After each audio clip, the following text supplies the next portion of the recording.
ఒక వ్యవస్థని కాదు, ప్రజాస్వామ్య వ్యవస్థలన్నీ ఏ విధంగా ఇబ్బంది పడ్డాయో, ఏ విధంగా నిర్వీర్యం చేశారో మనం అన్ని చూసాం. అయితే మా ధ్యేయం ఒకటే, ప్రజలు గెలవాలి, రాష్ట్రం నిలబడాలి. దీనికోసం ఎన్ని త్యాగాలైనా సరే చేసి మళ్ళీ భావి తరాల భవిష్యత్తు కోసం ముందుకు పోవాలని చెప్పి వెళ్ళాం. నేను చాలా ఎన్నికలు చూశాం. 10వ ఎన్నిక నిన్న.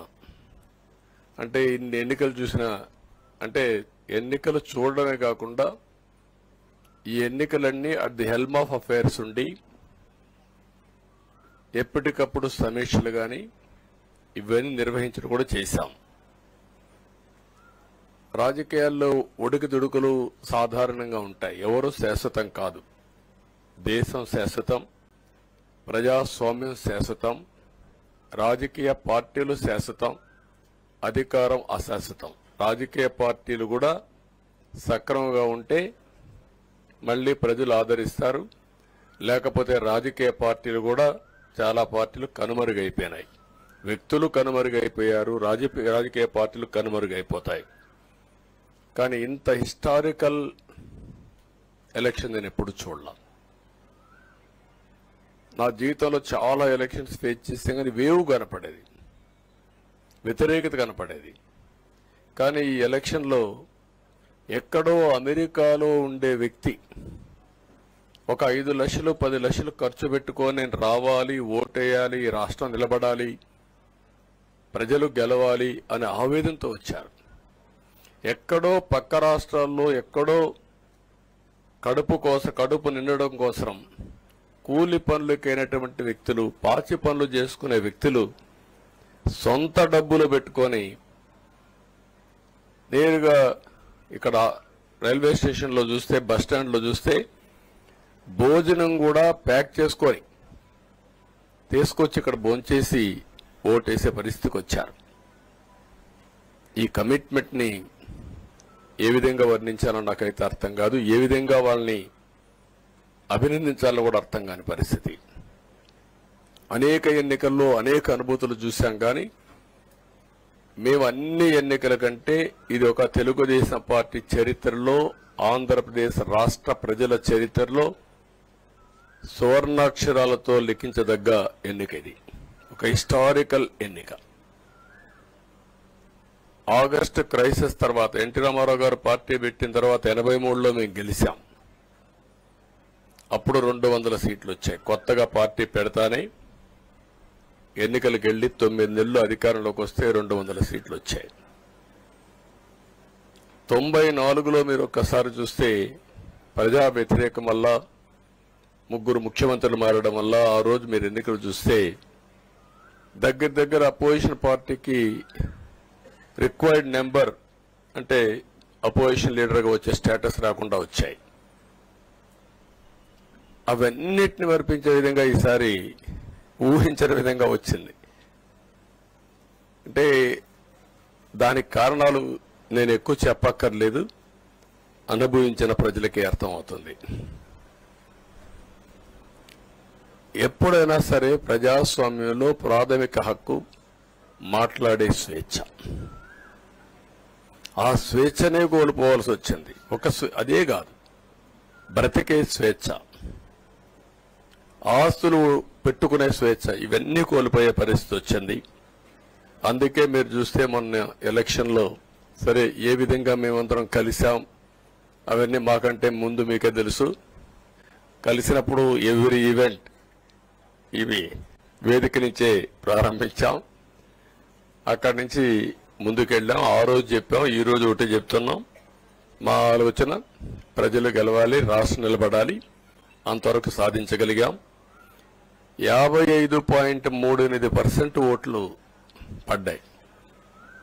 దీంట్లో తెలుగుదేశానికి 45.60% పడ్డాయి. వైసీపీకి 39.37% పడ్డాయి. ఇది ఊహించినటువంటి ఒక్కొక్కసారి 95,000 మెజారిటీ. ఒకప్పుడు నేను చార్మినార్ ఎగ్జాంపుల్ చెప్పేవాడిని. చార్మినార్ అంటే అక్కడ ఎంఐఎం కంచుకోట, అక్కడ ఎప్పుడు ఎక్కువ ఓట్లు వచ్చేటివి. ఆ తర్వాత కుప్పం, సిద్దిపేట పోటీ పడేటి రెండో స్థానానికి. అప్పుడు కూడా 70,000, 80,000, 50,000 కాడ ఆగిపోయేవాళ్ళం. ఈసారి 95,000, 94,000, మళ్ళా 92,000, 91,000. మంగళగిరి లాంటి కాన్స్టిట్యున్సీలు 91,000 మెజారిటీ. ఏ విధంగా అభివర్ణించాలో నాకైతే అర్థం కాదనమాట. అంతా ఇదెళ్ళిపోయినాయి. ఇవన్నీ చూసిన తర్వాత ప్రజలు ఇచ్చిన తీర్పు మీరు చూస్తే అహంకారం, నియంతృత్వం, విచ్చలవిడితనం, ఏదంటే అది చేస్తాననుకుంటే ప్రజలు క్షమించే పరిస్థితులు లేరు. అదే ఈరోజు నిరూపించే పరిస్థితికి వచ్చారు.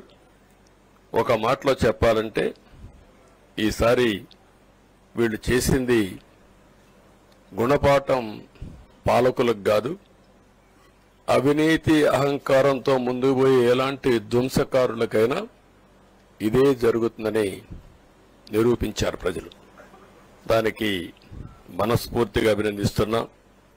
అదే సమయంలో 5 సంవత్సరాలు మా కార్యకర్తల పడిన ఇబ్బందులు, చాలా మంది స్లీప్లెస్ నైట్స్,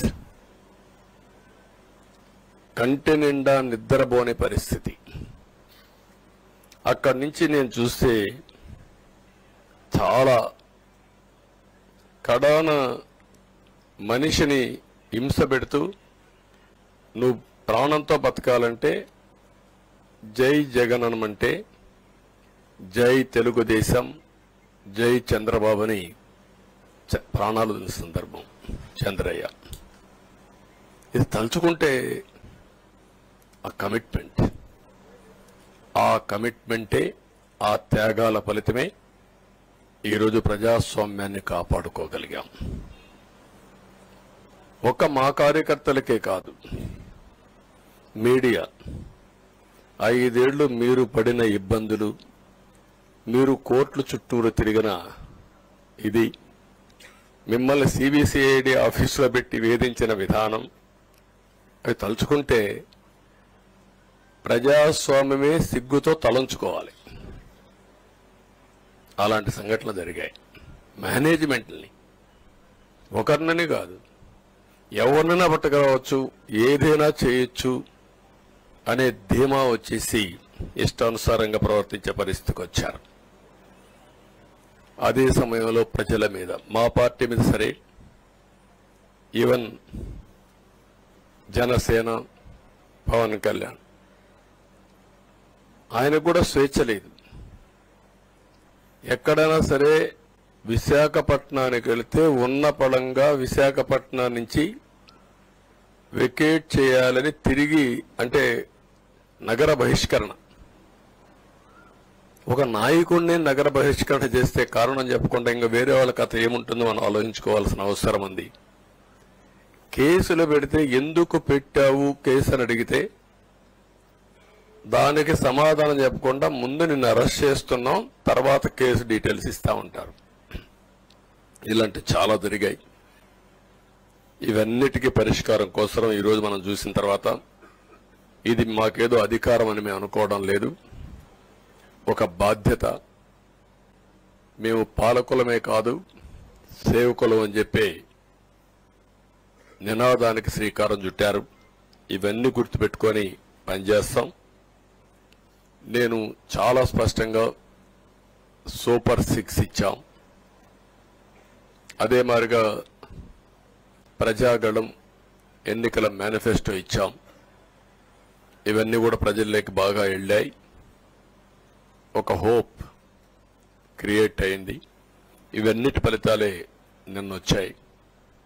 అదే మాదిరిగా మేము ఇక్కడ మీరు చూస్తే ఒక పక్క తెలుగుదేశం పార్టీ మొట్టమొదటిసారిగా పవన్ కళ్యాణ్ గారు ప్రభుత్వ వ్యతిరేక ఓటు చేరడానికి వీలు లేదు, ఈ రాష్ట్రంలో మళ్ళా ప్రజాస్వామ్యాన్ని కానీ ఈ రాష్ట్రాన్ని కాపాడుకోవాల్సిన బాధ్యత ఉందని చెప్పి ముందుకొచ్చి ఈ యొక్క కూటమికి బీజం వేశారు. వారిని మనస్ఫూర్తిగా అభినందిస్తున్నాం. ఆ తర్వాత బీజేపీ కూడా ఈ కూటమిలో భాగస్వాములై ముగ్గురం కూడా మీరు ఒక్కసారి ఆలోచిస్తే ఒకరు ఎక్కువ ఒకరు తక్కువ కాకుండా ముగ్గురం కలిసి పనిచేశాం. బేషిజాలు ఎక్కడా లేకుండా మేము ఏదైతే చెప్పామో ప్రజలు గెలవాలి, రాష్ట్రం నిలబడాలి, దీనికోసం పై స్థాయి నుంచి ఢిల్లీ నుంచి వచ్చినటువంటి బీజేపీ నాయకులు కానీ, ప్రధానమంత్రి అమిత్ షా గారు కానీ, ఇక్కడుండే పవన్ కళ్యాణ్ కానీ, తెలుగుదేశం పార్టీ కేంద్ర నాయకత్వం నుంచి కింది వరకు అందరం కూడా ఒక ట్రూ స్పిరిట్తో పనిచేశాం.